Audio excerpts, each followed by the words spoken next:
This is Story Recapped. Today, I'm going to explain a drama, horror, sci-fi film called Stakeland. Spoilers ahead. Watch out and take care.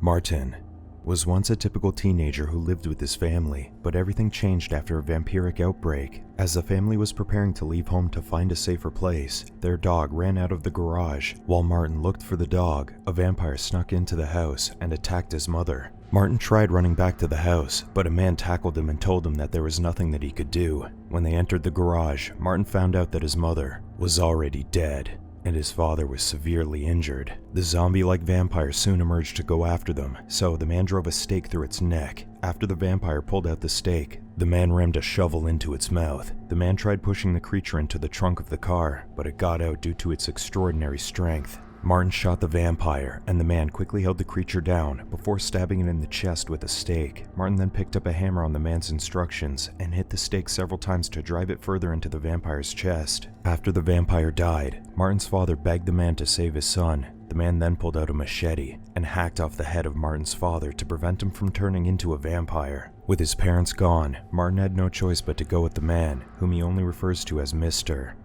During their travels, Mr. trains Martin to fight effectively against vampires. They avoided the cities because they were hit by the vampiric plague the worst and have become death traps for humans. Martin recounts that the government ceased to exist after Washington fell. Numerous cults emerged in the southern states to take advantage of people searching for hope. As Martin and Mr. continue their journey, they encounter a vampire burnt in the sun. After inspecting the vampire's fangs, Mr. reveals that it's a berserker, one of the oldest vampires. He notes that they wouldn't be able to kill it by driving a stake through its chest because its breastbone is as tough as iron. It can only be killed by stabbing it in the base of the skull. Soon, the pair comes across a town under lockdown. The men guarding the border only let them in after Mr. shows them the fangs that he collected from the vampires that he killed. While they're getting some supplies at the town's grocery, the clerk asks them where they're headed, so Martin informs them that they're heading north to find New Eden. Mr. believes that fewer vampires will be there because of the region's small population. The clerk discloses that someone once stopped by their town and told them that there's no food in New Eden. He notes that they don't need to worry about vampires there, but they have to watch out for cannibals. After leaving the town, the pair runs into two young men attempting to assault a nun, so Mr. confronts them. He throws a wooden stake and hits one of them in the back before slashing the other man's throat. Later, the nun, whom they only know as Sister,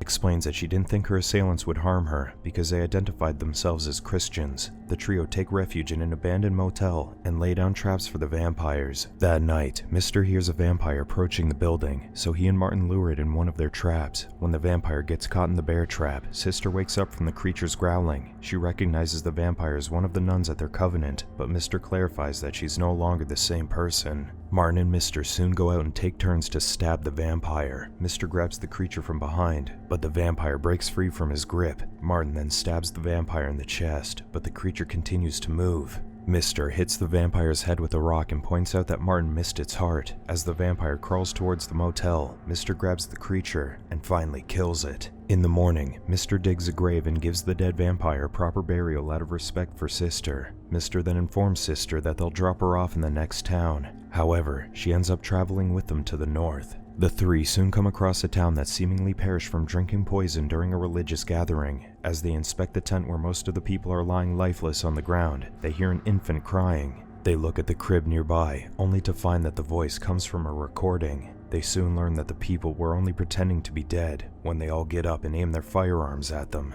The townspeople tie them up and hang Mr. up on a tree that night. Their leader, who introduces himself as Jebediah Lovin, reveals that Sister's assailants were his men, and one of them was his son. He notes that his son cried for his mother for 3 hours before he died from the stake in his back. Jebediah then castigates Mr. for killing vampires, because he believes that the vampires are doing God's work. Later, the cult brings the three to a valley infested with vampires, and leaves Mr. there alone with his hands tied. When one of the creatures attacks, Mr. subdues it and uses its teeth to break the ropes on his hands. He then impales the vampire and uses a torch to fend off the other creatures. In the morning, Jebediah asks Martin to fetch some water at the creek. He warns Martin that he won't get far if he tries to run, because there's nothing but vampires outside their town. Sister nods at Martin to hint that it's okay to leave her behind if he wants to flee. Later, Martin creates a stake out of wood from the forest and goes back to the valley to find Mr. Upon learning that Mr. is no longer there, he makes his way back to their car. He reaches the vehicle at night, but he finds it locked. Not far from the car, he notices a vampire crouching on the road. As the vampire runs towards him, he prepares to impale it with a stake, but Mr. suddenly opens the car's trunk and pulls Martin inside.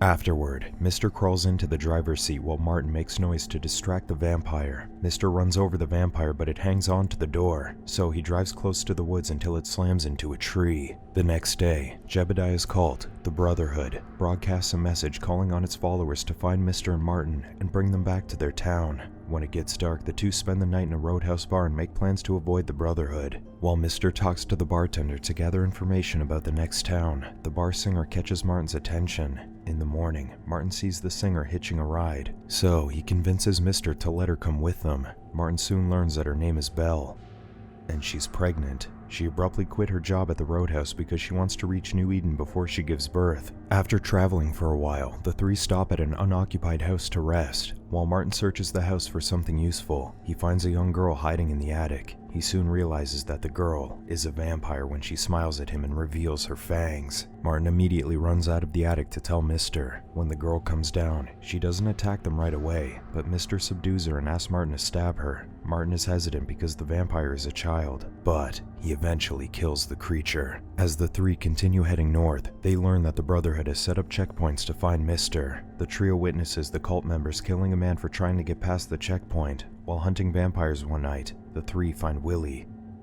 breaking out of a portable toilet. As they help him back to their car, Willie reveals that the Brotherhood left him there to serve as bait for the vampires. He later discloses that he was in the Marines, and he was called back from the war in the Middle East when the vampire epidemic occurred. When Belle asks what happened at the war, Willie notes that there was no one left to fight because the entire Middle East has become the land of the vampires. The soldiers were deployed back to America to assist people in the evacuation to Canada, but they failed to contain the plague. To get past the Brotherhood's roadblock, the group captures one of their members so they can use his truck and disguise themselves. Willie notes that the Brotherhood has been rounding up vampires and releasing them into other towns to eliminate the population. He recounts that Washington fell because the organization crashed planes full of vampires into the city. That night, Willie and the group catch Jebediah by surprise at a checkpoint. Outnumbered and outgunned, Jebediah has no choice but to surrender. The group lets two of his men run, but they tie Jebediah to a tree and leave him there with a large cut on his back to attract the vampires.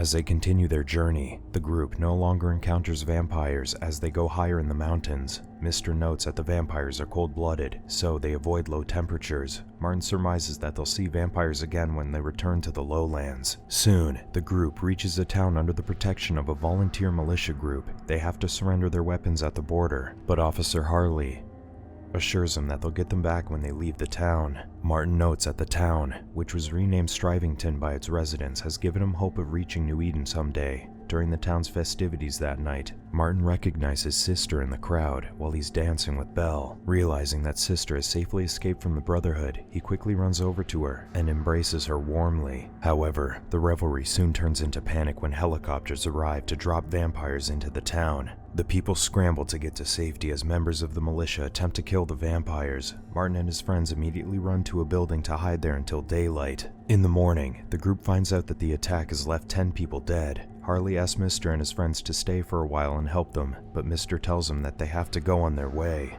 Sister decides to rejoin the group on their journey to New Eden. Martin notes that they still don't know what's waiting for them there, but he surmises that it will be better than the place that they just left behind. Soon, Mr.'s car breaks down, so the group continues their journey on foot. After a week of traveling in the woods, Martin notices some changes in the people in the group. They've stopped engaging each other in small talk, and they started working as a pack. By that time, Martin had stopped thinking about his old family because he had found a new one. The group eventually finds refuge in an abandoned auto junkyard. They set up cans tied in strings all over the yard during the day to alert them when vampires are approaching. That night, the whole group is awakened from their sleep when the cans start rattling. Not long after, they see several vampires around the yard. One of them suddenly emerges from a car and comes after Belle, so she quickly fires her revolver at it. The others take turns shooting it, but the creature survives, so Mr. stabs it in the skull, realizing that they're being attacked by berserkers. Mr. then tells the others to run while he uses a flare to scare the vampires away. The group ends up in a cornfield while fleeing from the creatures. Sister soon gets tired of running, so she stops and faces the vampires to buy the others time to escape.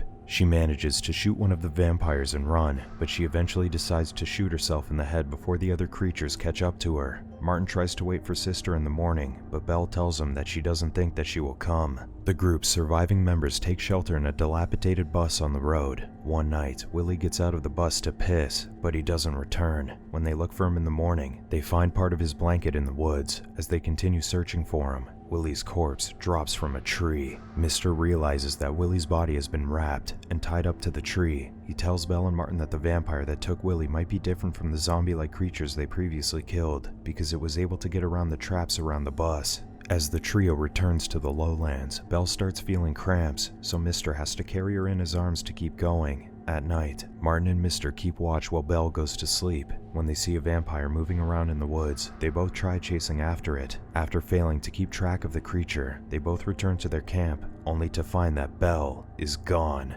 At daybreak, the pair follows the vampire tracks and finds Belle in an abandoned silo. Belle is tied up and wrapped in barbed wire as she bleeds from a vampire bite. Jebediah, now a vampire, soon emerges and dunks Martin's head into a tub that's catching the blood dripping from Belle's wound. When Mister enters the silo, Jebediah expresses his intention to kill Martin as retaliation for the death of his son. Mister stabs the vampire, but Jebediah subdues him and uses Mister's own stakes to nail his hands to the wall. Jebediah then reveals that he gave his blood willingly to the hungry vampires when they came for him. As he is about to bite Mister, Martin attacks him. The attack doesn't affect Jebediah, but it allows Mister to kick the stake in the vampire's chest further into his heart. Soon after, Jebediah dies. Martin then drives the stake into Belle's heart to prevent her from becoming a vampire. After leaving the silo, the pair continue heading north using an abandoned truck they found on the road. During a rest stop, they meet Peggy, who's been battling with vampires on her own at her diner. After preparing a meal for the two, Peggy informs them that she's been living alone since her mother died, and it's been a while since she's seen a boy. That night, Peggy and Martin stay up to kill vampires wandering outside the diner. Peggy manages to kill one by shooting it with an arrow, but she's hesitant to kill the other because she had known the man since high school before he became a vampire. Martin decides to go outside and kill the creature with a stake. Mister watches them from a corner and realizes they are quite capable of taking care of themselves. In the morning, Martin looks for Mister, but he realizes that he's gone after he finds his skull pendant on the truck side mirror. That same day, Peggy and Martin load their belongings to the truck to make their way to New Eden. Upon reaching the border, they smile at each other with the hope that they have finally found a safe place. Subscribe to watch more videos like this. Turn on notifications. And leave a like, it really helps the channel out. Thank you for watching.